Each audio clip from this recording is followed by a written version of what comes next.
ನಾನ್ ನೆಟ್ಟಿಗಿಲ್ಲ ಅಂದ್ರೆ, ನನ್ನ ಪಂಚೆ ನನ್ನ ಪ್ಯಾಂಟಿನ ಜಿಪ್ಪುಗಳ ಲೂಸ್ ಇತ್ತು ಅಂದ್ರೆ ಇಳಿದು ಬರುತ್ತೆ ಅಂದ್ರೆ ಅದು ನನ್ನ ತಪ್ಪು. ಇನ್ನೊಬ್ಬ ಯಾವನ ಕಳಿಸ್ಬಿಟ್ಟ ತಕ್ಷಣ ನಿಮ್ಗೆ ಯಾಕೆ ಬೇಕಾ ದೇವ್ಲು ಚಲ ಅಂತಾನೆ ಮಾತಾಡ್ತೀನಿ ನಾವು. ರಾಜಣ್ಣಗೆ ಇದೆಲ್ಲ ಬೇಕಿತ್ತು. ರಾಜಣ್ಣಂಗೆ ಬೇಕಿತ್ತೆ, ಇದು ಬೇಕಿತ್ತು ಅನ್ಸುತ್ತೆ. ತಗ್ಲಾಕೊಂಡ್ಮೇಲೆ ಅವನು ಬರಲ್ಲ,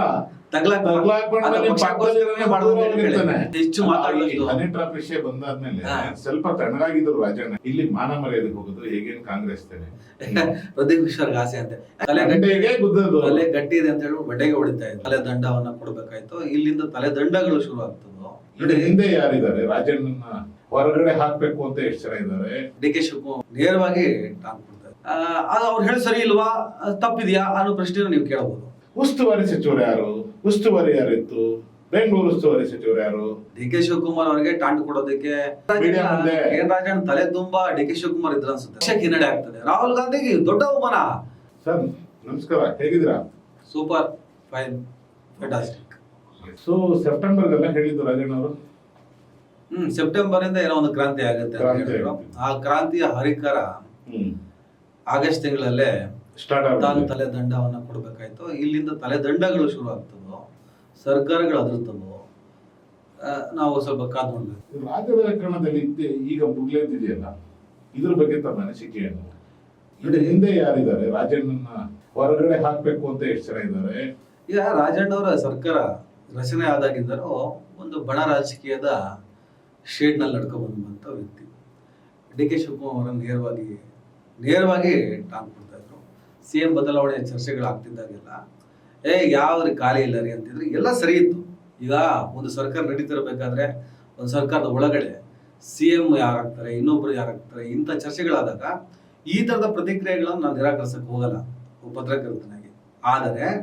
ಆದರೆ ತೀರ ರಾಹುಲ್ ಗಾಂಧಿ ಇಡೀ ದೇಶವೇ ಬಹಳ ಆತಂಕದಿಂದ ಪ್ರಜಾಪ್ರಭುತ್ವದ ಆಶಯಗಳು ಸಾಯ್ತಾ ಇದಾವ, ಆ ಥರದೊಂದು ಬೆಳವಣಿಗೆ ಆಗ್ತಿದಾವ ಅಂತ ಹೇಳ್ಬಿಟ್ಟು ಇಡೀ ಪ್ರಪಂಚನೇ ಅಥವಾ ಇಡೀ ದೇಶನೇ ನೋಡ್ತಾ ಇರ್ಬೇಕಾದ್ರೆ ಅಂಥದ್ದೊಂದು ಹೋರಾಟವನ್ನ ರಾಹುಲ್ ಗಾಂಧಿ, ಯಾರು ರಾಹುಲ್ ಗಾಂಧಿ? ವಿರೋಧ ಪಕ್ಷದ ನಾಯಕ, ಸೆಂಟ್ರಲ್ ಜೊತೆ ಕಾಂಗ್ರೆಸ್ಸಿನ ಒಬ್ಬ ಮಹಾನಾಯಕ, ಕಾಂಗ್ರೆಸ್ ಪಕ್ಷದಲ್ಲಿರೋ ಒಬ್ಬ ನಾಯಕ. ಭಾರತ್ ಜೋಡೋ ಇರ್ಬೋದು, ಅನೇಕ ರೀತಿಯ ಹೋರಾಟಗಳನ್ನ ಸಂಘಟಿಸ್ತಿರುವಂತ ಒಬ್ಬ ನಾಯಕ. ಅಂತ ರಾಹುಲ್ ಗಾಂಧಿ ಮತಕಳ್ಳತನದಂತ ಒಂದು ಗಂಭೀರವಾದ ವಿಚಾರ ಇಟ್ಕೊಂಡು ಹೋರಾಟಗಳನ್ನ ಸಂಘಟಿಸ್ತಿರ್ಬೇಕಾದ್ರೆ, ಡಾಕ್ಯುಮೆಂಟ್ಗಳನ್ನ ಇಟ್ಕೊಂಡು ಓಡಾಡ್ತಿರ್ಬೇಕಾದ್ರೆ ಈ ಮನುಷ್ಯ ಅದು ಅವ್ರು ಹೇಳಿ ಸರಿ ಇಲ್ವಾ, ತಪ್ಪಿದ್ಯಾ ಅನ್ನೋ ಪ್ರಶ್ನೆ ನೀವು ಕೇಳಬಹುದು. ಸರಿ ತಪ್ಪು ಆಮೇಲೆ, ಆದ್ರೆ ಒಂದು ಪಕ್ಷ ಅಂದ ಮೇಲೆ ಒಂದು ಪ್ರೋಟೋಕಾಲ್ ಇರ್ತದೆ. ಒಂದು ಪಕ್ಷದ ಒಳಗಡೆ ವಿರೋಧ ಪಕ್ಷಗಳು ರಾಹುಲ್ ಗಾಂಧಿನ ಟೀಕೆ ಮಾಡ್ತಾ ಇರಬೇಕಾದಂತಹ ಈ ಸಂದರ್ಭದಲ್ಲಿ, ಚುನಾವಣಾ ಆಯೋಗ ನೋಟಿಸ್ ಕೊಡ್ತಾ ಇರಬೇಕಾದಂತಹ ಈ ಸಂದರ್ಭದಲ್ಲಿ ಒಬ್ಬ ಪಕ್ಷದ ಒಳಗಡೆ ಇರೋ ಒಬ್ಬ ಸಚಿವ, ಶಾಸಕ ಈ ತರದ ಒಂದು ನೇರವಾಗಿ ನಮ್ದೇ ಸರ್ಕಾರ ಇತ್ತು, 2024 ಲೋಕಸಭೆ ಚುನಾವಣೆಯಲ್ಲಿ ಆಗಿರೋದು ಎಡವಟ್ಟು, 2023 ಯಾರು ಗೌರ್ಮೆಂಟ್ ಇತ್ತು, ಮತ ಪರಿಷ್ಕರಣೆ ಮಾಡಿದ್ದು ಯಾರು ಆ ಚೀಟಿಗಳನ್ನ ನಾನು ಆರೋಪ ಮಾಡಿದ್ರೆ ಎಲ್ಲಿ ಹೋಗುತ್ತೆ ಸರ್ ಅದು? ಈಗ ರಾಜನಿಗೆ ಮೋಸ್ಟ್ಲಿ ಪ್ರೆಸೆಂಟೇಷನ್ ಮಾಡ್ಲಿಕ್ಕೆ ಬಂದಿಲ್ಲ ಅನ್ಸುತ್ತೆ. ಅಂದ್ರೆ ಅವ್ರು ಏನ್ ಹೇಳ್ಬೇಕಿತ್ತು ಆ ಪ್ರೆಸೆಂಟೇಷನ್ ಅದನ್ನ ರಾಂಗ್ ಆಗಿ ಕಲ್ಪಿಸಿಕೊಂಡ್ರ ಕಾಂಗ್ರೆಸ್ ನಾಯಕರು. ಏನಕ್ಕೆ ಅಂದ್ರೆ ಅವ್ರು ಹೇಳಿದ್ದು ಯಾರು ನೋಡ್ಕೋಬೇಕಿತ್ತು, ಮಹದೇವಪುರದಲ್ಲಿ ವೋಟರ್ ಐಡಿ ಸ್ಕ್ಯಾಮ್ ಆಗಿತ್ತು, ಏನೋ ಒಂದಾಯ್ತು, ಕಳ್ಳ ಓಟ್ ಹಾಕಿದ್ದಾರೆ, ಏನೋ ಇದೆಲ್ಲ. ಸೊ ಅದಕ್ಕೆ ಸಂಬಂಧಪಟ್ಟಂಗೆ ಉಸ್ತುವಾರಿ ಸಚಿವರು ಯಾರು, ಉಸ್ತುವಾರಿ ಯಾರಿತ್ತು, ಬೆಂಗಳೂರು ಉಸ್ತುವಾರಿ ಸಚಿವರು ಯಾರು, ಈ ಅಂಗಲ್ ಅವ್ರು ಕೊಡಕ್ ಹೋದ್ರ ಅಂತ ನನ್ನ ಅನಿಸಿಕೆ ಅಷ್ಟೇ. ಒಂದ್ ಸೆಕೆಂಡ್ ಡೈರೆಕ್ಟ್ ಆಗಿ ಡಿ ಕೆ ಶಿವಕುಮಾರ್ ಅವರಿಗೆ ಟಾಂಟ್ ಕೊಡೋದಕ್ಕೆ ಪ್ರಯತ್ನ ಪಟ್ರ ಅಂದ್ರೆ ಡಿ ಕೆ ಶಿವಕುಮಾರ್ ಆದ್ರೆ ಈಗ ಬಂದ್ ಬಿಡಿ. ನಿಮ್ಗೆ 2023 ಆ ಎಲೆಕ್ಷನ್ ಟೈಮಲ್ಲಿ ಅದನ್ನ ಯಾರ್ದು ಡಿಕ್ಲೇರ್ ಆಗಿರ್ಲಿಲ್ಲ. ಹೌದು, ಬಟ್ ನಿಮ್ಗೆ ಹೇಳಕ್ಕಾಗಲ್ಲ. ನಿಮ್ಗೆ ಅವರು ಯಾರನ್ನ ಉಲ್ಲೇಖಿಸಿ ಯಾರನ್ನ ತಲೆಯಲ್ಲಿ ಇಟ್ಕೊಂಡು ಸ್ಟೇಟ್ಮೆಂಟ್ ಕೊಟ್ರು ಅದು ಯಾರಿಗೆ ಹೋಗ್ಬಿಡುತ್ತೆ. ಅದಕ್ಕೆ ನಾನು ಹೇಳಿದ್ದು ಎನ್ ರಾಜಣ್ಣ ಪ್ರೆಸೆಂಟೇಷನ್ ಸರಿ ಮಾಡ್ಲಿಲ್ವಾ? ಎನ್ ರಾಜಣ್ಣ ತಲೆ ತುಂಬಾ ಡಿ ಕೆ ಶಿವಕುಮಾರ್ ಇದ್ರ ಅನ್ಸುತ್ತೆ, ನನಗೇನು ಗೊತ್ತಿಲ್ಲ. ಯಾಕಂದ್ರೆ ಡಿ ಕೆ ಶಿವಕುಮಾರ್ ತಲೆಯಲ್ಲಿ ಇಟ್ಕೊಂಡು ಹೇಳಕ್ ಹೋಗಿದ್ರೆ ಅದು ನೇರವಾಗಿ ರಾಹುಲ್ ಗಾಂಧಿ ಹೋಗಿ ಟಚ್ ಆಗಿದೆ ಅಂತ ಒಂದು ವಾದ. ನೋಡಿ, ಇದು ನಮ್ಮ ಕೆ ಎನ್ ರಾಜಣ್ಣ ಅವರು ಸತ್ಯ ಹೇಳಿದ್ರು ಸುಳ್ಳು ಹೇಳಿದ್ರು ಅನ್ನೋ ವಿಚಾರವನ್ನು ತಗೊಂಡ್ರೆ ಅವ್ರು ಕರೆಕ್ಟ್ ಆಗಿ ಹೇಳಿದ್ರು. ರಾಜಣ್ಣ ಕರೆಕ್ಟ್ ಆಗಿ ಹೇಳಿದ್ರೆ ಮತ ಪರಿಷ್ಕರಣೆ ಇಂಥದ ಕಾನ್ಸೆಪ್ಟ್ಗಳು ಅವ್ರ ಸರ್ಕಾರ ಯಾವ್ದಿತ್ತು, ನೀವು ಗಮನ ಇಟ್ಟು ನೋಡ್ಬೇಕಿತ್ತಲ್ಲ, ನಿಮ್ದಲ್ವಾ ಅದು? ಕರೆಕ್ಟ್ ಆಗಿ ಹೇಳಿದ್ರೆ ರಾಜಣ್ಣ, ತಪ್ಪೇನಿಲ್ಲ. ಆದರೆ ಒಂದು ಪಕ್ಷ ಅಂದಮೇಲೆ ಒಂದು ಪ್ರೋಟೋಕಾಲ್ ಇರ್ತದೆ. ನಾನು ಆರಂಭದಲ್ಲಿ ಅದೇ ಹೇಳಿದ್ದು, ಒಂದು ಪಕ್ಷದಲ್ಲಿರುವಂತ ಮಂತ್ರಿ ಇಡೀ ದೇಶವೇ ಅನುಮಾನಾಸ್ಪದವಾಗಿ ಅಥವಾ ಆತಂಕದಿಂದ ಒಬ್ಬ ವ್ಯಕ್ತಿಯನ್ನ ನೋಡ್ತಾ ಇರ್ಬೇಕಂದ್ರೆ, ಅರೆ ಏನೋ ಇದನ್ನ ನೀವು ಇಲ್ಲ ಅಂತ ಹೇಳಕ್ಕಾಗಲ್ಲ. ಒಂದು ಮನೆ 80 ಅಡಿಯ ಒಂದು ಮನೆ, 80 ಅಡಿಯ ಮನೆ ಒಳಗಡೆ 80 ಜನ ವಾಸ, 80 ಜನ ವೋಟರ್ ಐಡಿ ಸೃಷ್ಟಿಯಾಗಿದೆ ಅಂತ ಹೇಳ್ಬಿಟ್ಟು ರಾಹುಲ್ ಗಾಂಧಿ ಹೇಳ್ತಾರೆ. ಅನ್ಯಾರ ಗುರು ಕಿರಣ್ ಸಿಂಗ್ ಅಂತ ಹೇಳ್ತಾರೆ, ಅದ್ಯಾವುದೋ ಒಂದು ಲೇಡಿ ಹೆಸರು ಹೇಳ್ತಾರೆ, 2 ಸಲ ವೋಟ್ ಮಾಡಿದ್ರು ಅಂತ ಹೇಳ್ತಾರೆ. ಈ ತರದೆಲ್ಲ ಡಾಕ್ಯುಮೆಂಟ್ಗಳನ್ನ ಅವ್ರು ಇಟ್ಟ ಮೇಲೆ 1 ಲಕ್ಷ ಚಿಲ್ಲರೆ ವೋಟು ಫ್ರಾಡ್ ಆಗಿದೆ ಅಂತ ಹೇಳಿದ್ಮೇಲೆ ಆ ಡಾಕ್ಯುಮೆಂಟ್ ಅವ್ರು ತಗೊಂಡ್ಮೇಲೆ ಅದ್ರ ಜೊತೆಗೆ ಚುನಾವಣಾ ಆಯೋಗ ನೋಟಿಸ್ ಕೊಡಿ, ಡೀಟೇಲ್ಸ್ ಕೊಡಿ. ನೋಟಿಸ್ ಡೀಟೇಲ್ಸ್ ಅಲ್ಲ, ಡಿಜಿಟಲ್ ಎವಿಡೆನ್ಸ್ ಕೊಡಿ ಫಸ್ಟ್. ನೀವು 300 ಕೆಜಿ ಅಂತೆ ಚೀಲ ನೀವು ಚೆಕ್ ಮಾಡಿ ಅಂತ ಕೊಟ್ಟಿದ್ದು ಇಡೀ ದೇಶದ ಕೇಳ್ತಾರೆ. ಅವಾಗ ಎಷ್ಟು ಕೊಡ್ತೀರಾ? ಇವಾಗ ಡಿಜಿಟಲ್ ಆಗಿರೋದ್ರಿಂದ ಈಸಿ ಅಲ್ಲ. ಅದು ಕೊಡಕ್ಕೆ ನಾವು ಚುನಾವಣೆಗೆ ಒಂದೇ ಪ್ರಶ್ನೆ ಮಾಡೋದು, ರಾಹುಲ್ ಗಾಂಧಿ ಸುಳ್ಳು ಹೇಳ್ತಾರೋ, ಅವರು ಸೋಲಿನ ಹತಾಶೆಯಿಂದ ಹಿಂಗೆ ಮಾತಾಡ್ತಾರೋ, ಈ ತರದ ನೆಪಗಳನ್ನ ಹೇಳದ್ಬಿಟ್ಟು ಅವ್ರು ಏನ್ ಕೇಳ್ತಾರೆ ಅದು ಕೊಡಿ. ಕೊಟ್ಟ ಮೇಲೆ ಆಮೇಲೆ ನೋಡೋಣ. ಡಿಜಿಟಲ್ ಎವಿಡೆನ್ಸ್ ಕೊಡಿ. ನೀವು ಬರೀ ಒಂದು ಕ್ಷೇತ್ರದ್ದೇ 2-3 ಕ್ಷೇತ್ರದ್ದೇ 300 ಕೆಜಿ ಪೇಪರ್ ಅಂದ್ರೆ ನೀವು ಎಲ್ಲ ಕ್ಷೇತ್ರದ ಎಷ್ಟು ಕೆಜಿ ಆಗುತ್ತದ, ಎಷ್ಟು ಲೋಡ್? ರಾಹುಲ್ ಗಾಂಧಿ ಅದೇ ಮಾಡ್ತಾ ಕೊಡ್ಬೇಕಾ? ಇನ್ನು 25-30 ವರ್ಷ ಬೇಕು ಸರ್ ಇವ್ರು ಕೊಡೋಂತ ಆ ಪೇಪರ್ಗಳನ್ನ ಇಟ್ಕೊಂಡು ಮಾಡಕ್ಕೆ. ಅದು ಬೇಡ, ಡಿಜಿಟಲ್ ಎವಿಡೆನ್ಸ್ ಕೊಡಿ. ರಾಹುಲ್ ಸತ್ಯ ಹೇಳ್ತಾರೆ ಸುಳ್ಳು ಹೇಳ್ತಾರೆ ಅದು ತನಿಖೆ ಆಗ್ಲಿ. ಆದ್ರೆ ರಾಜಣ್ಣನಂತವ್ರು ತಾವು ಮಾತನಾಡಿದ್ದು ಸರಿನೋ ತಪ್ಪೋ ಅನ್ನೋದು ಪಕ್ಷದ ಒಳಗಡೆಯಿಂದ ಯೋಚನೆ ಮಾಡಿದಾಗ ಅದು ತಪ್ಪಾಗ್ತದೆ, ಪಕ್ಷಕ್ಕೆ ಹಿನ್ನಡೆ ಆಗ್ತದೆ. ರಾಹುಲ್ ಗಾಂಧಿಗೆ ದೊಡ್ಡ ಅವಮಾನ. ನಾಳೆ ಬಿಜೆಪಿ ಅವರೆಲ್ಲ ವಿರೋಧಿಗಳು ಪ್ರಶ್ನೆ ಮಾಡೋದಲ್ಲ, ಅವ್ರು ಉತ್ತರ ಕೊಡೋಕ್ಕಿಂತ ಮುಂಚೆನೆ ಹೇಳ್ತಾರೆ ನಾನ್ ನಿಮ್ಗೆ ಉತ್ತರ ಕೊಡ್ಬೇಕಂತಿಲ್ಲ ರೀ, ನಿಮ್ಮ ಪಕ್ಷದ ರಾಜಣ್ಣನೇ ಹೇಳಾಯ್ತು. ಬಹುಶಃ ಈ ಹಿಂದಿಂದನೂ ರಾಜಣ್ಣ ಸರ್ಕಾರದ ವಿರುದ್ಧವಾಗಿ ಪ್ರೋಟೋಕಾಲ್ನ ಉಲ್ಲಂಘಿಸಿನೇ ಮಾತಾಡ್ತಾ ಇದ್ರು. ಅದರ ಮುಂದುವರೆದ ಭಾಗ ಆಯ್ತು. ಡಿ ಕೆ ಶಿವಕುಮಾರ್ ಮಾತಾಡ್ತಾ ಇದ್ರು, ಅವ್ರಿಗೆ ಸಣ್ಣ ಪುಟ್ಟ ಲೀಡರ್ಗಳಿಗೆ ಮಾತಾಡ್ತಾ ಇದ್ರು. ನೇರವಾಗಿ ರಾಹುಲ್ ಬುಡಕ್ಕೆ ಇದು ಹೋಗಿರೋದ್ರಿಂದ ಇದು ಪಕ್ಷಕ್ಕೆ ದೊಡ್ಡ ಅವಮಾನ. ಅವ್ರೇನು ಉಲ್ಲಂಘಿಸಿಲ್ಲ, ಎಲ್ಲೂ ಉಲ್ಲಂಘನೆ ಮಾಡಿಲ್ಲ. ಹೇಳಿದ್ರೆ ಸಾಕಲ್ಲ, ಹೆಸರು ಹೇಳ್ಬೇಕಂತೇನೂ ಇಲ್ಲ. ಕರೆಕ್ಟ್. ಬಟ್ ಅವ್ರು ಹೇಳಿದ್ದು ನಮ್ಮ ಸರ್ಕಾರ ಇತ್ತು, ಅದೊಂದೇ ಪದನ ಉಪಯೋಗಿಸಿದವರು. ಸೊ ಅವ್ರಿಗೆ ನಾನು ಮತ್ತೆ ಹೇಳ್ತೀನಿ, ಪ್ರೆಸೆಂಟೇಷನ್ ಅಲ್ಲಿ ಫೇಲ್ಯೂರ್ ಆದ್ರು. ಅವರ ಗುಂಡಿನ ಅವರೇ ತೊಡ್ಕೊಂಡು ಇವತ್ತು ಇಲ್ಲಿ ಬಗ್ಗೆ ನೋಡಿ, ರಾಜಣ್ಣ ಅವರ ರಾಜಕಾರಣ, ಅವರ ಹಿರಿತನ, ಅವರ ಅನುಭವ ತುಂಬಾ ದೊಡ್ಡದಿದೆ. ಒಬ್ಬ ಸೀನಿಯರ್ ರಾಜಕಾರಣಿ ಏನನ್ನು ಮಾತಾಡಬೇಕು, ಯಾವ ಸಂದರ್ಭದಲ್ಲಿ ಏನನ್ನು ಮಾತಾಡಿದಾಗ ಏನಾಗ್ತದೆ ಅನ್ನೋದ್ರ ಬಗ್ಗೆ ಕ್ಲಾರಿಟಿ ಬೇಕಾಗುತ್ತೆ. ನಾನು ಹುಮ್ಮತನದಿಂದನೇ ಮಾತಾಡ್ತೀನಿ, ನಾನು ತುಂಬಾ ನೇರವಾದಿ, ನಾನು ತುಂಬಾ ಸ್ಟ್ರೈಟ್ ಫಾರ್ವರ್ಡು. ರಾಜಕಾರಣದಲ್ಲಿ, ಇವತ್ತಿನ ರಾಜಕಾರಣದಲ್ಲಿ ಈ ಸ್ಟ್ರೈಟ್ ಫಾರ್ವರ್ಡ್ ಎಲ್ಲ ವರ್ಕೌಟ್ ಆಗಲ್ಲ. ಈ ಸ್ಟ್ರೈಟ್ ಫಾರ್ವರ್ಡ್ಗಳಿಗೆ ಉತ್ತರ ಏನ್ ಸಿಗುತ್ತೆ ಅಂದ್ರೆ ವಜಾ ಅನ್ನೋ ಉತ್ತರ ಸಿಗ್ತದೆ. ಅದನ್ನ ಅವ್ರು ಅನುಭವಿಸ್ಬೇಕಾಗಿ ಆಗಿದೆ, ಅಷ್ಟೇ ಆಗಿರೋದು. ಈಗ ಮತ್ತೆ ಉಳಿಸ್ಕೊಳಕ್ ಆಗಲ್ಲ. ಆಸ್ ಎ ಪಾರ್ಟಿ ಯೋಚನೆ ಮಾಡಿದ್ರೆ ರಾಜಣ್ಣ ಉಳಿಸಕ್ ಸಾಧ್ಯನೇ ಇಲ್ಲ. ಉಳಿಸ್ಕೊಳಕ್ಕೆ ರಾಜಣ್ಣಂಗೆ ಬೇಕಿತ್ತೆ, ಇದು ಬೇಕಿತ್ತು ಅನ್ಸುತ್ತೆ. ಯಾಕಂದ್ರೆ ರಾಜಣ್ಣಂಗೆ ಅರ್ಥ ಮಾಡ್ಕೋಬೇಕಾಗಿತ್ತು, ಸಿಕ್ಕಾಪಟ್ಟೆ ಕಣ್ಣಿತ್ತು. ಅವರ ಮಾತುಗಳಿಂದ ಪಕ್ಷದ ಒಳಗಡೆ ಇರುಸು ಮುರುಸುಂಟಾಗ್ತಿತ್ತು. 2 ಬಣದ ರಾಜಕೀಯದ ನಡುವೆ ರಾಜಣ್ಣನವರ ಪಾತ್ರ ಬಹಳ ದೊಡ್ಡ ಪ್ರಮಾಣದಲ್ಲಿ ಎದ್ದು ಕಾಣಿಸ್ತಾ ಇತ್ತು. ನಿಮ್ಗೆ ಅರ್ಥ ಆಯ್ತಲ್ಲ? ಹೀಗಿರ್ಬೇಕಾದ್ರೆ ಅವ್ರದ್ದೇನೋ ಈ ಹನಿ ಟ್ರ್ಯಾಪ್ ಆ ಟ್ರ್ಯಾಪ್ ಅನ್ನೋ ಒಂದು ಕಾನ್ಸೆಪ್ಟ್ ಹೊರಗೆ ಬಂತು. ಆಗ ರಾಜಣ್ಣ ಎಚ್ಚೆತ್ಕೋಬೇಕಾಗಿತ್ತು. ನಾನು ಹೆಚ್ಚು ವಿಷಯ ಬಂದಾದ್ಮೇಲೆ ಸ್ವಲ್ಪ ತಣ್ಣಗಾಗಿದ್ರು ರಾಜಣ್ಣ. ಅದೇ ಹೇಳ್ತಿರೋದು, ನಾವು ಹೆಚ್ಚು ಮಾತಾಡಿದಷ್ಟು ನನ್ನನ್ನ ಟಾರ್ಗೆಟ್ ಮಾಡ್ತಾರೆ ಅನ್ನುವಂಥದ್ದೇ ಮೆಸೇಜ್ ಅದು. ಯಾರು ಮಾಡ್ತಾರೆ ಇನ್ನೊಬ್ರು ಯಾರೋ ಮಾಡಿದೆ. ನೋಡಿ ಸರ್, ನಾನು ಈ ಹನಿ ಟ್ರ್ಯಾಪ್ ವಿಚಾರ ಬಗ್ಗೆ ನಾನು ಅವ್ನು ಮಾಡಿಸ್ತಾ ಇವ್ನು ಮಾಡಿಸ್ತಾ ಅನ್ನೋದನ್ನ ನಾನು ನೋಡಿದ್ರ ಟಾರ್ಗೆಟ್ ಆತರ ಮಾತಾಡೋನಲ್ಲ. ನಮ್ದು ಕಚ್ಚೆ ಪಂಚೆ ಎಲ್ಲ ಸ್ವಲ್ಪ ಟೈಟ್ ಆಗಿ, ನಾನ್ ನೆಟ್ಟಿಗಿಲ್ಲ ಅಂದ್ರೆ ನನ್ನ ಪಂಚೆ ನನ್ನ ಪ್ಯಾಂಟಿನ ಜಿಪ್ಪುಗಳು ಲೂಸ್ ಇತ್ತು ಅಂದ್ರೆ ಇಳಿದು ಬರುತ್ತೆ ಅಂದ್ರೆ ಅದು ನನ್ ತಪ್ಪು. ಇನ್ನೊಬ್ಬ ಯಾವನ ಕಳಿಸ್ಬಿಟ್ಟ ತಕ್ಷಣ ನಿಮ್ಗೆ ಯಾಕೆ ಬೇಕಾ ದೇವ್ಲು ಚಲ ಅಂತಾನೆ ಮಾತಾಡ್ತೀನಿ ನಾವು. ಆದ್ರೂ ಕೂಡ ಏನೋ ಒಂದು ಸಮಥಿಂಗ್ ನನ್ನ ಮೂವ್ಮೆಂಟ್ ಇಂದ ನನ್ನನ್ನ ಟಾರ್ಗೆಟ್ ಮಾಡಲಾಗುತ್ತಿದೆ ಅನ್ನೋ ಕ್ಲಾರಿಟಿ ನಿಮ್ಗೆ ಇತ್ತು ತಾನೆ. ಇದ್ದ ಮೇಲೆ bank actually honey trap court ಅಲ್ಲೂ ಕೂಡ ಇದು ತನಿಖೆಯಲ್ಲೂ ಕೂಡ ಡಮಾರ್ ಅಂತ ಅಂದ್ಮೇಲೆ ನೀವು ಬೌನ್ಸ್ ಬ್ಯಾಕ್ ಆಗಿದ್ರಿ. ಬೌನ್ಸ್ ಬ್ಯಾಕ್ ಆದ್ಮೇಲೆ ಈಗ ಸಿದ್ದರಾಮಯ್ಯನ ಹೊರತುಪಡಿಸಿ ಕರ್ನಾಟಕ ರಾಜಕಾರಣದಲ್ಲಿ ತುಂಬಾ ಸ್ಟ್ರೈಟ್ ಆಗಿ ಮಾತಾಡುವಂತ ಒಬ್ಬ ವ್ಯಕ್ತಿ ರಾಜಣ್ಣ ನಾಯಕತ್ವದ ಬಗ್ಗೆ ನಮ್ಗೇನಿಲ್ಲ. ಆ ಸಮುದಾಯದಿಂದ ಬಂದಂತ ಒಬ್ಬ ST ಸಮುದಾಯದ ಒಬ್ಬ ಲೀಡರ್, ಅವ್ರದ್ದು ಎಡವಟ್ಟು ಮಾಡ್ಕೊಂಡ್ರು ಅಂತ ನಾನು. ಈಗ ಇನ್ನೊಂದು ಟಾಕ್ ನಡೀತದೆ, ಏನಂತ ಅಂದ್ರೆ ಸೋಷಿಯಲ್ ಮೀಡಿಯಾದಲ್ಲಿ ಮತ್ತೆ ಬೇರೆ ಕಡೆ ಮಾತುಗಳು ಎಳ್ಳಿಕಟ್ಟೆ ಮಾತು ಅಂತ ಹೇಳ್ಬೋದು ನಮ್ಗೆ. ಇಲ್ಲೇ ನಡೀತಾ ಇದೆ ಅಂದ್ರೆ ವಾಲ್ಮೀಕಿ ಜನಾಂಗದವ್ರನ್ನ ಟಾರ್ಗೆಟ್ ಮಾಡ್ತಾ ಇದಾರೆ ಕೆಲವೊಬ್ರು ಕಾಂಗ್ರೆಸ್ ನಾಯಕರು ಅಂತ ಇದ್ದಾರೆ. ಇದು ಟಾಕ್ ಅಂದ್ರೆ ಇದ್ರಲ್ಲಿ ಬರ್ತಾ ಇರೋದು ಸೋಷಿಯಲ್ ಮೀಡಿಯಾ ಆಗ್ಲಿ ಇಲ್ಲ ಕೆಲವೊಂದು ಚರ್ಚೆ ಆಗ್ತಾ ಇದೆ. ಯಾಕೆಂದ್ರೆ ನಾಗೇಂದ್ರನ ರಿಸೈನ್ ಮಾಡಿಸಿದ್ರು. ನಾಗೇಂದ್ರ ಬೇರೆ ಯಾರಿಗೂ ಹೆಲ್ಪ್ ಮಾಡಿಲ್ಲ. ಕಾರಣ ಸ್ಕ್ಯಾಮ್ದು. ರಾಜಣ್ಣ ಯಾಕೆ ಇದು ಮಾಡಿದ್ರು, ವಜಾ ಮಾಡಿದ್ರು? ರಾಜಣ್ಣನ ರೀಸನ್ ವಾಲ್ಮೀಕಿ ನಾಯಕತ್ವ ಆಗಲಿ ಯಾವುದೇ ಸಮುದಾಯದ ನಾಯಕತ್ವನ ಟಾರ್ಗೆಟ್ ಅಂತ ಮಾತಾಡೋದಕ್ಕಿಂತ ಮುಂಚಿತವಾಗಿ ಆತ್ಮಹತ್ಯೆ ಮಾಡ್ಕೊಂಡಿದಾರಲ್ಲ, ನಾವು ಅದು ಯಾಕೆ ಮಾತಾಡ್ಕೋಬಾರ್ದು? ಯಾರು ಅವ್ರನ್ನ ಹತ್ಯೆ ಮಾಡಿಲ್ಲ, ಆತ್ಮಹತ್ಯೆ ಮಾಡ್ಕೊಂಡಿರೋದು. ಬಟ್ ನಾಗೇಂದ್ರ ಆಗ್ಲಿ ರಾಜಣ್ಣ ಆಗ್ಲಿ ಆತ್ಮಹತ್ಯೆ ಮಾಡ್ಕೊಂಡಿರೋದು. ಅಲ್ಲ, ನಾಗೇಂದ್ರ ಮಾಡಿದ್ದು ಕಾಂಗ್ರೆಸ್ ಪಾರ್ಟಿಗೋಸ್ಕರ, ಬಟ್ ರಾಜಣ್ಣ ಮಾಡಿದ್ದು ಕಾಂಗ್ರೆಸ್ ಸರ್ ಯಾರಿಗೋಸ್ಕರನೇ ಮಾಡಿದ್? ತಗಲಾಕೊಂಡ ಮೇಲೆ ತಗ್ಲಾಕೊಂಡ್ಮೇಲೆ ಅವನು ಬರಲ್ಲ. ನಾಗೇಂದ್ರ ಆಗ್ಲಿ ರಾಜಣ್ಣ ಆಗ್ಲಿ ನಾಳೆ ಒಕ್ಕಲಿಗ ಸಮುದಾಯದ ನಾಯಕರೇ ಆಗ್ಲಿ, ಮುಸಲ್ಮಾನ ಸಮುದಾಯದ ನಾಯಕರೇ ಆಗ್ಲಿ, ಅಥವಾ ಲಿಂಗಾಯತ ಸಮುದಾಯದ ನಾಯಕರೇ ಆಗ್ಲಿ, ಅವರು ಪಕ್ಷಕ್ಕೋಸ್ಕರನೇ ಮಾಡೋದು. ಇವರು ಪಕ್ಷಕ್ಕೋಸ್ಕರ ಮಾಡೋದು. ಬುಡಕ್ ಬಂದಾಗ ಪಕ್ಷ ಕೈ ಬಿಡ್ತದೆ. ಬಿಟ್ಕೊಳ್ಳೇಬೇಕು. ಇಲ್ಲ ಇವನ್ ಜೊತೆ ನಾವೆಲ್ಲರೂ ಸೇರಿದೀವಿ, ನಾಗೇಂದ್ರ ಜೊತೆ ನಾವು 224 ಜನರು ಕೂಡ ಜೈಲಿಗೆ ಹೋಗ್ತೀವಿ ಅಂತ ನಿಲ್ತಾರ? ಇಲ್ಲ, ಹಣ ಸ್ವಲ್ಪ ದಿವಸ ಒಳಗಿರೋ ಆಮೇಲೆ ಸರಿ ಮಾಡೋಣ ಅಂತ ಹೇಳ್ಬಿಟ್ಟು, ದಟ್ ಇಸ್ ಕಾಲ್ಡ್ ಪಾಲಿಟಿಕ್ಸ್. ಎಲ್ಲಾ ಪಕ್ಷಗಳಿರೋದು ಇದೇ ಒಂದು ಅಡ್ಜಸ್ಟ್ಮೆಂಟ್. ರಾಜಣ್ಣನ ಮುಂದೆ ಇರೋ ಆಪ್ಷನ್ಗಳು ಏನೇನು? ಈಗ ಇದಾದ್ಮೇಲೆ ಪಕ್ಷದಿಂದನೂ ಉಚ್ಚಾಟನೆ ಮಾಡ್ತಾರ ಅಥವಾ ಇಲ್ಲ ಈಗ ಮತ್ತೆ ಏನಾದ್ರೂ ಕ್ಯಾಬಿನೆಟ್ ಸೇರ್ಕೋತಾರ? ರಾಜಣ್ಣ ಅವರು ನೀವು ಇದೇ ಲೆಕ್ಕ ಹಾಕಿದ್ರು ಸಿದ್ದರಾಮಯ್ಯನವರ ತುಂಬಾ ಪರಮಂತ ಬೆಳಕ. ಸಿದ್ದರಾಮಯ್ಯನವರ ನಾಯಕತ್ವದ ಬಗ್ಗೆ, ಅವರ ಶಕ್ತಿಯ ವಿಸ್ತಾರದ ಬಗ್ಗೆ ನಾವು ಮಾತಾಡೋ ಅಗತ್ಯನೇ ಇಲ್ಲ.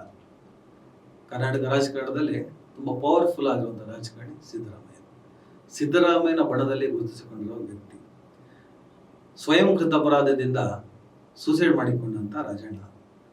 ಅದು ಕಾಲಾಂತರದಲ್ಲಿ ನೀವು ಆವಾಗ ಮಾತಾಡಿದ್ವಿ, ಒಂದು ಸ್ಟೇಟ್ಮೆಂಟು ಅಥವಾ ಅದರ ಹಿನ್ನೆಲೆ ಇವೆಲ್ಲ ಸ್ವಲ್ಪ ಎಡವಟ್ಟುಗಳಿದ್ದಾಗ ಇನ್ನೊಂದು ಸ್ಟೇಟ್ಮೆಂಟಲ್ಲಿ ಮುಗಿಸ್ಬೋದಾದಂಥ ಒಂದು ಕೇಸ್ ಇದೆ. ಕರೆಕ್ಟ್. ನಾನು ಹೇಳ್ದಂಗಲ್ಲಪ್ಪ ಅದು. ನೀವು ಬಾಯಿ ಬಂದಂಗೆಲ್ಲ ಮಾತಾಡಬೇಡಿ. ನಮ್ಮ ನಾಯಕತ್ವದ ಬಗ್ಗೆ, ನಮ್ಮ ಪಕ್ಷದ ಬಗ್ಗೆ, ನಮ್ಮ ಸಿದ್ಧಾಂತದ ಬಗ್ಗೆ, ನಮ್ಮ ಬದ್ಧತೆಯ ಬಗ್ಗೆ ಯಾರೂ ಅನುಮಾನ ಪಡುವಂಥದ್ದು ಇಲ್ಲ. ನಾನು ಯಾವತ್ತೂ ಪಕ್ಷದ ಪ್ರಖರ ಸೇನಾನಿ. ಈ ಪಕ್ಷಕ್ಕೋಸ್ಕರನೇ ದುಡಿದಿದ್ದೀನಿ, ಈ ಪಕ್ಷಕ್ಕೋಸ್ಕರ ಸಾಯ್ತೀನಿ. ನಮ್ಮ ನಾಯಕತ್ವ, ನಮ್ಮ ರಾಹುಲ್ ಗಾಂಧಿ ನಾಯಕತ್ವ, ಅವರ ಹೋರಾಟ ಏನಿದೆ ಮತ ಕಳ್ಳತನ, ಆ ಮತ ಕಳ್ಳತನದ ವಿರುದ್ಧ ಹೋರಾಟದ ನಾವೆಲ್ಲರೂ ಇದ್ದೀವಿ. ನಾವು ನಮ್ಮ ಎಚ್ಚರದಿಂದ ಇರಬೇಕಾಗಿತ್ತು. ಆ ಎಚ್ಚರದಿಂದ ಇಲ್ಲದ ಪರಿಣಾಮ ಇವತ್ತು ನಮ್ಮ ನಾಯಕರು ಹೋರಾಟ ಇಳಿಬೇಕಾಗಿದೆ. ಹಿಂಗ್ ಹೇಳಕ್ ಹೋಗ್ಬಿಟ್ಟು ಹಂಗಾಯ್ತು ಅಂತ ಏನಾದ್ರೂ ಹೇಳ್ಬಿಟ್ಟು ಕಂಬ್ಯಾಕ್ ಆಗ್ತಾರ ಸರ್. ಈ ರಾಜಕಾರಣದಲ್ಲಿ ಯಾರು ಸರ್ ಕೊನೆಯವರೆಗೂ ನಿಷ್ಠುರವಾದಿಗಳು? ಬಟ್ ಈಗ ಏನಾಗಿದೆ ಅಂದ್ರೆ ಗದ್ದುಗೆ ಈಗ ಸಿಚುವೇಶನ್ ಏನಾಗಿದೆ, ಗದ್ದುಗೆ ಆಗಿದ್ರೆ ಓಕೆ. ಇಲ್ಲಿ ಅಂದ್ರೆ ಕರ್ನಾಟಕ ಕಾಂಗ್ರೆಸ್ ಒಳಗಡೆ ಆಗಿದ್ರೆ ಒಂದು ತರ, ಯಾಕೆಂದ್ರೆ ಹೈಕಮಾಂಡ್ ಹೋಗ್ಬೇಕಿತ್ತು. ಇದು ಈಗ ಎಲ್ಲಾರು ಹೇಳೋ ಪ್ರಕಾರ, ಮಾಧ್ಯಮಗಳು ಬಿತ್ತರಿಸ್ತಕ್ಕಂತ ಪ್ರಕಾರ ಸೆಂಟ್ರಲ್ ಇಂದಾನೇ ಬಂದಿದೆ. ಇದು ರಾಜ್ಯವನ್ನ ವಜಾ ಮಾಡ್ಬೇಕಂದ್ಬಿಟ್ಟು, ಮಿನಿಸ್ಟ್ರಿಗಿರಿಯಿಂದ ವಜಾ ಮಾಡ್ಬೇಕಂದ್ಬಿಟ್ಟು ಸೆಂಟ್ರಲ್ ಇಂದಾನೇ ಬಂದಿದೆ. ಹೈಕಮಾಂಡೇ ಹೇಳಿದೆ, ಅದಕ್ಕೋಸ್ಕರನೇ ವಜಾ ಮಾಡಿರೋದು ಅಂತ ಇದ್ದಾರೆ. ಸೊ ಹಾಗಾಗಿ ನಾನು ಮತ್ತೆ ನಿಮ್ಗೆ ಕೇಳ್ತಾ ಇರೋದು, ಮತ್ತೆ ಕಮ್ಬ್ಯಾಕ್ ಆಗೋದಕ್ಕೆ ಚಾನ್ಸ್ ಇದೆಯಾ ಏನಾದ್ರು? ಖಂಡಿತ. ಅಂದ್ರೆ ಸಿದ್ದರಾಮಯ್ಯನ ಪರ ನಿಂತ್ಕೊಂತಾರೆ ಅನ್ನೋದು ಕಾರಣಕ್ಕೋಸ್ಕರ ಚಾನ್ಸ್ ಇದೆ. ಉಚ್ಚಾಟನೆ ಆಗಿದೆ, ಪಕ್ಷ ಉಚ್ಚಾಟನೆ ಮಾಡಿಲ್ಲ, ಆಗಿಲ್ಲ. ಈಗ ಬಿಜೆಪಿಯಲ್ಲಿ ಈಶ್ವರಪ್ಪ, ಯತ್ನಾಳ್ ಇವರೆಲ್ಲ ಉಚ್ಚಾಟನೆ ಆದವರು. ಇವ್ರು ಉಚ್ಚಾಟನೆ ಆದ್ರೂ ಕೂಡ ಒಂದು ಫೀಲ್ ಇದೆ, ಅಲ್ಲಿ ವಾಪಸ್ ಬಂದೇ ಬರ್ತಾರೆ. ಅವ್ರಿಗೆ ಈ ಪಕ್ಷ ಬಿಟ್ರೆ, ಈ ಸಿದ್ಧಾಂತ ಬಿಟ್ರೆ ಅವ್ರ ಉಳಿಗಾರ ಇಲ್ಲ. ಬೇರೆ ಹೊಸ ಕನಸುಗಳನ್ನ ಬಿತ್ತಿ, ಹೊಸ ಕನಸುಗಳನ್ನು ಕಟ್ಬಿಟ್ಟು ಇವರು ಸರ್ವೈವ್ ಅಂತ. ರಾಜಣ್ಣ ಸಚಿವ ಸ್ಥಾನದಿಂದ ವಜಾ ಆಗಿದ್ದಾರೆ. ಹೌದು, ಪಕ್ಷದಿಂದ ಅವ್ರನ್ನ ಉಚ್ಚಾಟನೆ ಮಾಡಿಲ್ಲ. ಈ ವಜಾ ಆಗೋದಕ್ಕೆ ಕೆಲವು ಕಾರಣಗಳಿದ್ದಾವೆ. ಆ ಕಾರಣಗಳನ್ನ ಅವ್ರು ಹೆಂಗ್ ಸಮಜಾಯಿಷಿ ಕೊಡ್ಕೊಂಡು ಸಮರ್ಥನೆ ಮಾಡೋಕ್ಕಾಗಲ್ಲ. ಆದ್ರೆ ನಾನು ಏನು ಹೇಳಿದೆ ಅನ್ನೋದನ್ನ ಬೇರೆ ರೀತಿಯಲ್ಲಿ ಅವರು ಹೇಳ್ಕೊಂಡು, ಆಮೇಲೆ ಸರ್ ಎಷ್ಟು ಶಾರ್ಟ್ ಟೈಮ್ ಸರ್ ಇವೆಲ್ಲ, ಜನರದ್ದು ಮೆಮೊರಿ ಶಾರ್ಟು. 15 ದಿವಸ 1 ತಿಂಗಳ ಕತೆ, ಅದಾದ್ಮೇಲೆ 2 ತಿಂಗಳ. ಈಗ ಸದ್ಯ ಗದ್ದುಗೆ ಗುದ್ದಾಟದ ಸಂದರ್ಭದಲ್ಲಿ ದೊಡ್ಡ ಥ್ರೆಟ್ ರಾಜಣ್ಣ ಅನ್ನುವಂಥ ಥ್ರೆಟ್ ಸೆಲ್ಫ್ ಸುಸೈಡ್ ಮಾಡ್ಕೊಂಡಿರೋದ್ರಿಂದ ಈಗ ಕ್ಷಮೆಯನ್ನ ಕೊಟ್ಟು ಅವ್ರದ್ದು ಮಾತಾಡಿದ ಹಂಗಲ್ಲ ಅಂತ ಉಳಿದ ಲೀಡರ್ಗಳೆಲ್ಲ ಸಮರ್ಥನೆ ಮಾಡಿಕೊಂಡು ಅವ್ರನ್ನ ಒಳಗಡೆ ಬಿಟ್ಕೊಳ್ಳೋದಕ್ಕೆ ಬಹುಶಃ ಸಿದ್ದರಾಮಯ್ಯನವ್ರಿಗೇನೋ ಆಸೆ ಇರ್ಬೋದು, ಆ ಬಳಗ ಸ್ವಲ್ಪ ಜನಕ್ಕೆ ಇಂಟ್ರೆಸ್ಟ್ ಇರ್ಬೋದು, ಮತ್ತೆ ಯಾರಿಗೂ ಇಂಟ್ರೆಸ್ಟ್ ಇರಲ್ಲ. ಸೊ ಹಾಗಾದ್ರೆ ಇಸ್ ಇಟ್ ಡೌಟ್ಫುಲ್ 50-50? ಯಾರ್ಕಾರ ಬಾಲ್ ಹಾಕೋನ್ನ ಸ್ವಲ್ಪ ಸೈಡಲ್ಲಿ ಇಟ್ಬಿಟ್ಟು ಆರಾಮಾಗಿ ಡಿಫೆನ್ಸ್ ಆಡೋರ್ನ ಮೇಂಟೈನ್ ಮಾಡೋಣ ಅಂತ ಪ್ಲಾನ್ ಮಾಡ್ತಾರೆ. ರಾಜಣ್ಣ ಮುಂಚೆನೆ ಹೇಗ್ ಬೇಕಾಗಿ ಮಾತಾಡ್ತಾ ಇದ್ರು, ಅಂದ್ರೆ ಒಂದ್ ಪ್ರಾಪರ್ ವೇ ಅವ್ರ ಮೈಂಡ್ ಅಲ್ಲಿ ಏನಿತ್ತು ಅದನ್ನ ಮಾತಾಡ್ತಾ ಇದ್ರು. ಈಗ ಎಲ್ಲಾ ಕಡೆಯಿಂದ ಹೊರಗಡೆ ಬಂದಾಗಿದೆ, ಮಂತ್ರಿ ಸ್ಥಾನ ಇಲ್ಲ, ಅದನ್ನ ಯೋಚನೆ ಮಾಡ್ಬೇಕು ಬೇರೆಯವರು. ಇನ್ನ ಹೊರಗಡೆ ಬಂದು ಹೌದಪ್ಪ ನಂದು ಯಾವ್ದೋ ಹನಿ ಟ್ರಾಪ್ ಸಿಡಿ ತೋರ್ಸಿದ್ರಿ, ನಾನು ಹಂಗೂ ಮಂತ್ರಿಗಿರ್ಲಿ ಸಮಾಧಾನವಾಗಿ ಬಂದೆ, ಆಯ್ತು. ಈ ಮಂತ್ರಿಗಿರಿ ಕಿತ್ತಾಕಿದ್ರಲ್ವಾ, ಹಗ್ಗ ಇಲ್ಲ ಮೂಗ್ದಾರ ಇಲ್ಲ, ನಾನು ಆಡಿದ್ದೇನೆ, ಪಕ್ಷದಿಂದನೂ ವಜಾ ಮಾಡ್ತೀರಾ, ಮಾಡ್ಕೊಳ್ರಿ ನೋಡೋಣ ಅಂತ ಹೋದ್ರೆ ಇಲ್ಲಿ ಮಾನ ಮರ್ಯಾದೆ ಹೋಗುದು ಹೇಗೇನ್ ಕಾಂಗ್ರೆಸ್ ತೇನೆ. ಅವಾಗ ಹೇಗ್ ಮಾಡ್ತಕ್ಕಾಗತ್ತೆ, ಏನ್ ಮಾಡಕ್ಕಾಗುತ್ತೆ ಕಾಂಗ್ರೆಸ್ಗೆ? ಅಲ್ಲ, ನಿಮಗೆ ನಾನು ಯಾವಾಗಲೂ ರಾಜಣ್ಣನ ವಿಚಾರ ಬಂದಾಗ ಒಂದು ಚರ್ಚೆ ಮಾಡುತ್ತೇನೆ. ನಿಮ್ಮ ನಾಯಕತ್ವ ಚೆನ್ನಾಗಿದೆ, ನಿಮ್ಮ ಸಿದ್ಧಾಂತದ ಬಗ್ಗೆ ಡೌಟ್ ಇಲ್ಲ, ಬಟ್ ತಲೆ ಗಟ್ಟಿ ಇದೆ ಅಂತೇಳಿ ಬಂಡೆ ಚಚ್ಕೋಬಾರ್ದು.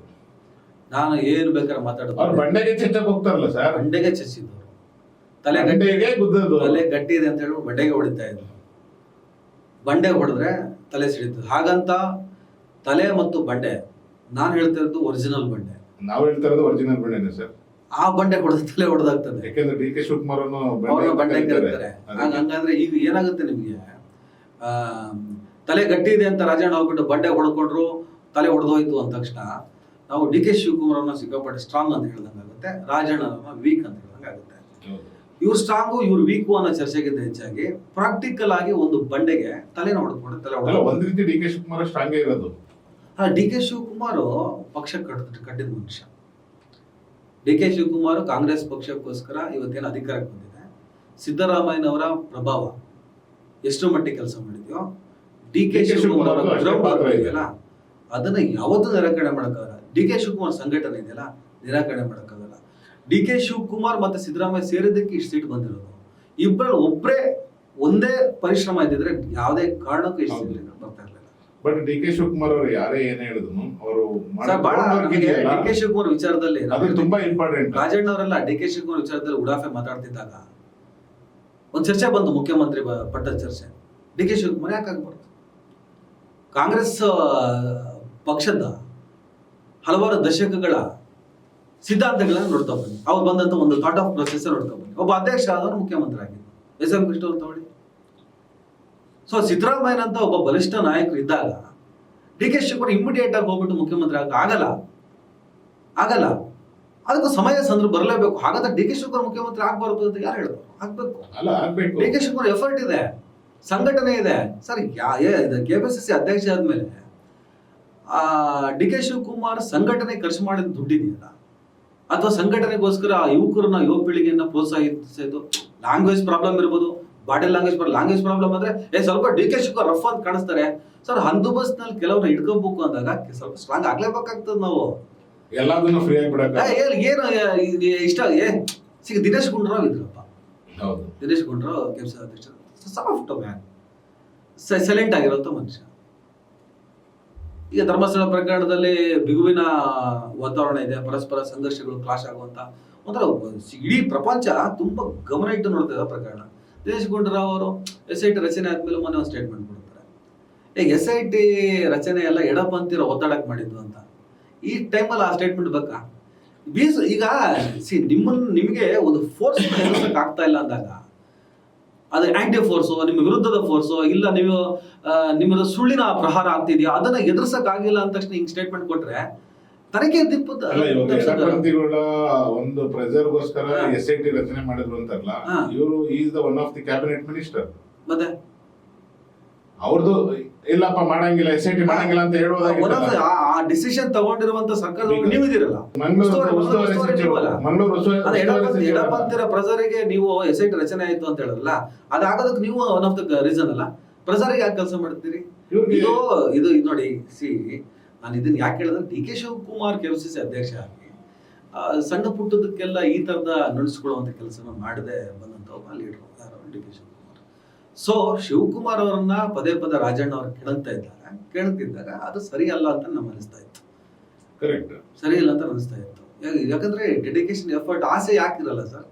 ಇದ್ದೇ ಇರುತ್ತೆ ಮನುಷ್ಯನ್ ಮುಖ್ಯಮಂತ್ರಿ ಆಗ್ಬೇಕು ಯಾಕೆ ಆಸೆ ಇರಲ್ಲ? ಅಲ್ಲಲ್ಲ ಎಲ್ಲಾರು ಒಂದು ಹೋರಾಟ ಮಾಡಿರ್ತಾರೆ, ಒಂದು ಪ್ರದೀಪ್ ಈಶ್ವರ್ ಏನಾದ್ರೂ ಈ ತರ ಆಸೆ ಪಟ್ಟಿದ್ರೆ, ಎಕ್ಸಾಂಪಲ್ ನಾನು ಮುಖ್ಯಮಂತ್ರಿ ಆಗ್ಬೇಕು ಅಂತ ಆಸೆ ಪಟ್ಟಿದ್ರೆ, ನಾವು ಮತ್ತೆ ನೀವಿಬ್ರು ಒಂದು 10 ನಿಮಿಷ ನಗಾಡ್ಬಿಟ್ಟು ಟೀ ಕುಡ್ಕೊಂಡು ಸುಮ್ಮನೆ ಪ್ರದೀಪ್ ಈಶ್ವರ್ಗೆ ಆಸೆ ಅಂತೆ. ಯಾಕಂದ್ರೆ ಬಂದಿದ್ದಾರೆ, ಆಗಿದ್ದಾರೆ, ಕೆಲವರು ನಾವು ನಿರಾಕರಿಸಕ್ಕಾಗಲ್ಲ, ಆಗಿದ್ದಾರೆ, ಅದೊಂದು ಅವ್ರ ಶಕ್ತಿ, ಅದು ಪ್ರದೀಪ್ ಈಶ್ವರ್ ಆಗಿದ್ದಾರೆ.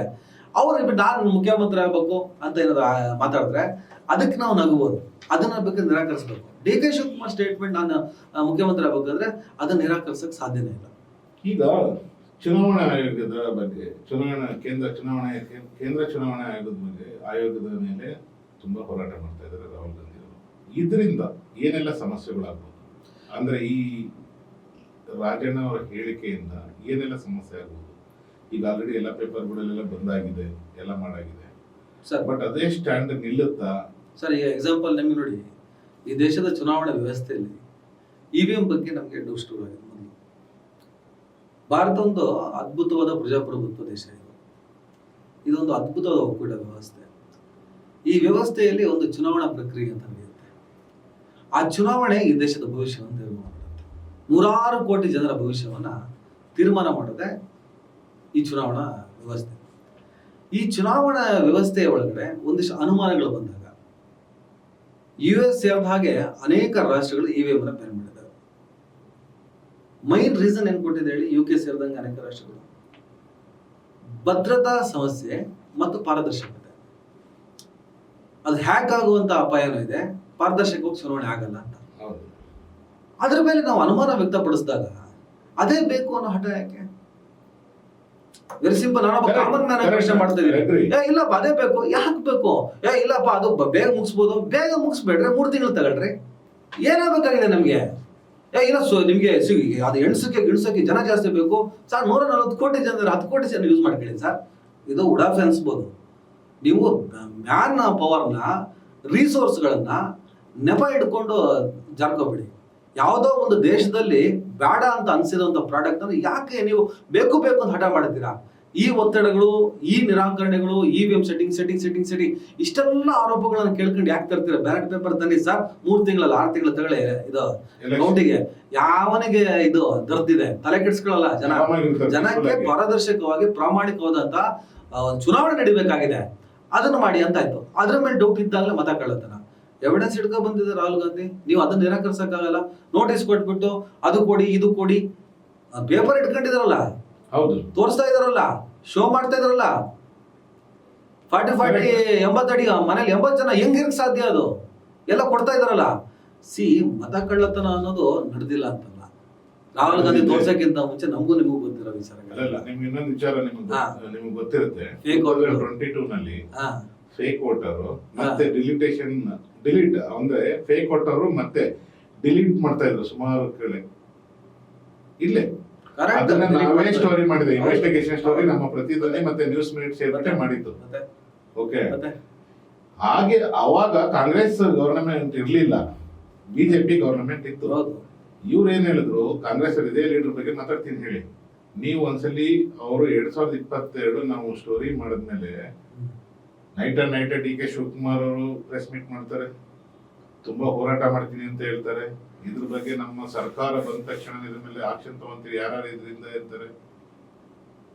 ಇವರು ಅಲ್ಲಿಂದನೇ ಸ್ಟಾರ್ಟ್. ಡಿ ಕೆ ಶಿವಕುಮಾರ್ ಸಿದ್ದರಾಮಯ್ಯನವರೇ ಪ್ರೆಸ್ ಮೀಟ್ ಮಾಡಿದ್ರಲ್ಲ, ಅವಾಗ್ಲೇ ಮಾಡೋದಾಗಿತ್ತಾನೆ. ಇದನ್ನ ರಾಹುಲ್ ಗಾಂಧಿ ಈಗ ಸ್ಟಾರ್ಟ್ ಮಾಡಿದಾರೆ ಅವರು 2023 ಇಟ್ಕೊಂಡು. 22 ನಲ್ಲೇ ನಾವು ಮಾಡಿದೋ ಪ್ರತಿಧ್ವನಿಲಿ. ಇದು ಮುಂಚೆನೆ ಸ್ಟೋರಿ ಮಾಡಿದ್ವಿ, ಇನ್ವೆಸ್ಟಿಗೇಷನ್ ಸ್ಟೋರಿ. ನಾವು 8 ತಿಂಗಳು ರಿಸರ್ಚ್ ಮಾಡ್ಬಿಟ್ಟೆ ಮಾಡಿದ್ದು ಅವಾಗ ಮಾಡಿದಾಗ. ಅದಕ್ಕೆ ಇವರು ಆ ಟೈಮ್ಗೆ ಅವ್ರು ಗೆಲ್ಬೇಕಿತ್ತು, ಕಾಂಗ್ರೆಸ್ ಅವರು ಗೆದ್ರು. ಅದಾದ್ಮೇಲೆ ನಾವು ಅವ್ರ ಮೇಲೆ ಆಕ್ಷನ್ ತಗೊಂತೀವಿ, ಅಶ್ವಥ್ ನಾರಾಯಣ್ ಮೇಲೆ ಮಾಡ್ತೀವಿ, ಮುನಿರತ್ನನ್ ಮೇಲೆ ಮಾಡ್ತೀವಿ, ಅಲ್ಲಿ ಇನ್ನೊಬ್ರು ಯಾರೋ ರೆಡ್ಡಿ ಅವ್ರ ಮೇಲೆ ಮಾಡ್ತೀವಿ. ಎಲ್ಲ ಪ್ರೂಫ್ ಇತ್ತು ನಮ್ಮ ಹತ್ರ. ಪ್ರೂಫನ್ನೇ ಇನ್ಕ್ಲೂಡಿಂಗ್ ಪ್ರೂಫ್ ಏನಿತ್ತು ಅದನ್ನೆಲ್ಲ ಹಾಕ್ಬಿಟ್ಟು ಸ್ಟೋರಿ ಮಾಡಿದ್ದು, ಇನ್ಕ್ಲೂಡಿಂಗ್ ವಿಡಿಯೋ ಇತ್ತು. ನಮ್ಮ ಅಧಿಕಾರ ಬಂದ ತಕ್ಷಣ ನಾವು ಫಸ್ಟ್ ಆಕ್ಷನ್ ತಗೊಳ್ಳೋದೇ ಇದ್ರ ಮೇಲೆ ಅಂತ ಅಂದ್ರು. ಅದನ್ನ ಹಂಗೇ ಕೈ ಬಿಟ್ರು. ಯಾಕೆ ಅಂದ್ರೆ ಎಲ್ಲಾರು ಇನ್ವಾಲ್ವ್ ಆಗಿದ್ದಾರೆ ಅಲ್ಲಿ ಆ ಟೈಮ್ ನಲ್ಲಿ. ಇವ್ರಿಗೆ ಅವಾಗ ನೋವಾಯ್ತಲ್ಲ, ಅವಾಗ ಅಧಿಕಾರಕ್ಕೆ ಬಂದ್ರಲ್ಲ ಇವರು, ಅವಾಗ ತುಂಬಾ ಪೌರುಷ ಇತ್ತಲ್ಲ ಇವ್ರಿಗೆ ಎಲ್ಲಾರ್ಗು. ಇವಾಗ ಯಾಕೆ ಮಾಡ್ಲಿಲ್ಲ? ಪ್ರಾಬ್ಲಮ್ ಇದೆ ಅಲ್ಲ, ರಾಜಣ್ಣ ಇದ್ರೆ ಹೇಳಕ್ ಬಂದಿದ್ದಲ್ಲ. ಕರೆಕ್ಟ್. ಪ್ರೋಟೋಕಾಲ್ ಒಳಗಡೆ ರಾಜಣ್ಣನ ವಜಾ ಸರಿ ಇದೆ ಅನ್ಸುತ್ತೆ. ರಾಜಣ್ಣ ಹೇಳಿದ್ದು ಕರೆಕ್ಟ್ ಇದೆಯಲ್ಲ, ಅದನ್ನೇ ಹೇಳ್ತಾ ಇರೋದು. ಇವುಗಳೆಲ್ಲ ಇನ್ವೆಸ್ಟಿಗೇಷನ್ ಮಾಡಿದ್ದು, ಇದನ್ನ ಹೊಸ ಇನ್ವೆಸ್ಟಿಗೇಷನ್ ಎಷ್ಟು ಜನ ಮಾಡಿದ್ರು, ಎಷ್ಟು ವೋಟರ್ ಐ ಡಿ ಸ್ಕ್ಯಾಮ್ಗಳು, ಫೇಕ್ ವೋಟ್ಗಳು, ಇದೇ ಆರ್.ಆರ್. ನಗರ ಮುನ್ರತ್ತಂದ ಎಷ್ಟು ಸಿಕ್ತಪ್ಪ ಮಾಡಿದ್ದು ದೊಡ್ಡ ಮಟ್ಟದಲ್ಲಿ. ಅದನ್ನ ಇದೇ ಕಾಂಗ್ರೆಸ್ನವರೇ ಬಟಾ ಬಯಲು ಮಾಡಿದ್ರು. ಇದೇ ಆರ್.ಆರ್. ನಗರ ಕ್ಷೇತ್ರ ಅಭ್ಯರ್ಥಿಗಳು ಅದನ್ನ ಎಸ್ಟಾಬ್ಲಿಷ್ ಮಾಡಿದ್ರು. ಈಗ ನಮ್ದು ಇನ್ವೆಸ್ಟಿಗೇಷನ್ ಸ್ಟೋರಿ ಬಂದಾದ್ಮೇಲೆ ಎಲ್ಲ ಸ್ಟಾರ್ಟ್ ಮಾಡ್ಕೊಂಡ್ರು ಓದೋದಕ್ಕೆ. ಓ ಹಿಂಗಿದ್ಯಾ ಅದೇ ತನಿಖೆ ಮಾಡಿಲ್ಲ. ಕೆಲವು ಅದೇ ತನಿಖೆ ಮಾಡಿಲ್ಲ, ಏನು ಮಾಡಿಲ್ಲ ಇದುವರೆಗೂ, ಏನು ಮಾಡಿಲ್ಲ. ಹಿಂಗ ಆಗ್ಬಿಡ್ತು ಅಂತ ಅಷ್ಟೇ. ಹಿಂಗ ಆಗ್ಬಿಡ್ತು. ಆ ಟೈಮ್ಗೆ ಗೌರ್ಮೆಂಟ್ ಇದ್ದಿದ್ದು ಬಿಜೆಪಿ ಇದಲ್ಲ ಅವಾಗ. ಹೌದು,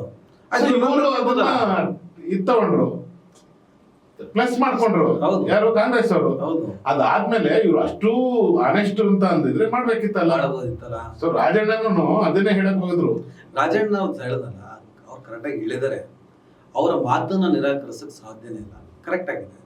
ಆಸ್ ಅ ಪ್ರೋಟೋಕಾಲ್ ಪಕ್ಷದ ಒಳಗಡೆಯ ನೀತಿ ನಿಯಮಗಳ ಅಡಿಯಲ್ಲಿ ಅವರು ಬಿಜೆಪಿ ಪಕ್ಷದಲ್ಲಿರುವಂತಹ ಅಶ್ವಥ್ ನಾರಾಯಣ್ ಕೂಡ ಈ ಸ್ಟೇಟ್ಮೆಂಟ್ ಕೊಟ್ಟಿದ್ರೆ ಆತರ ಮೇಲೂ ಕೂಡ ಕ್ರಮ ಆಗ್ತಾ ಇತ್ತು. ಅದು ಸರಿ ಇದೆ.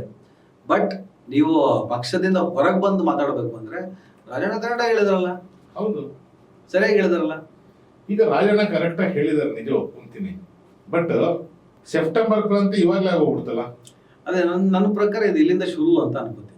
ಈ ಸ್ಟಾರ್ಟ್ ಇಲ್ಲಿಂದ ಕಾಂಗ್ರೆಸ್ ಒಳಗಿನ ಒಂದು ಆಟ ಶುರು ಆಗ್ತದೆ. ಇದು ಸಿದ್ದರಾಮಯ್ಯನವರಿಗೆ ಹಾಗಂತ ಇದೇನೋ ಅಪಾಯ ಆಗುತ್ತೆ ಅಂತ ಹೇಳ್ಬಿಟ್ಟು ರಾಹುಲ್ ಗಾಂಧಿ ನೇತೃತ್ವದ ಒಂದು ಸಮಿತಿ ಇದರ ತೀರ್ಮಾನ ತಗೊಂಡಿದ್ದು ತಪ್ಪು ಅಂತ ನಾನು ಹೇಳಲ್ಲ.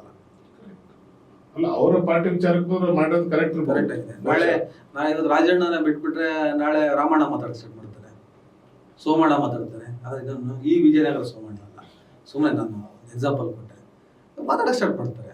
ಹಾಗಾಗಿ ಒಂದು ಪಕ್ಷ ಅದನ್ನು ಶಿಸ್ತಿರುತ್ತೆ, ಶಿಸ್ತು ಹೋರಾಟ ಮಾಡ್ತಿದ್ದಾರೆ. ವಿಚಾರ ಗಂಭೀರ ಇದೆ.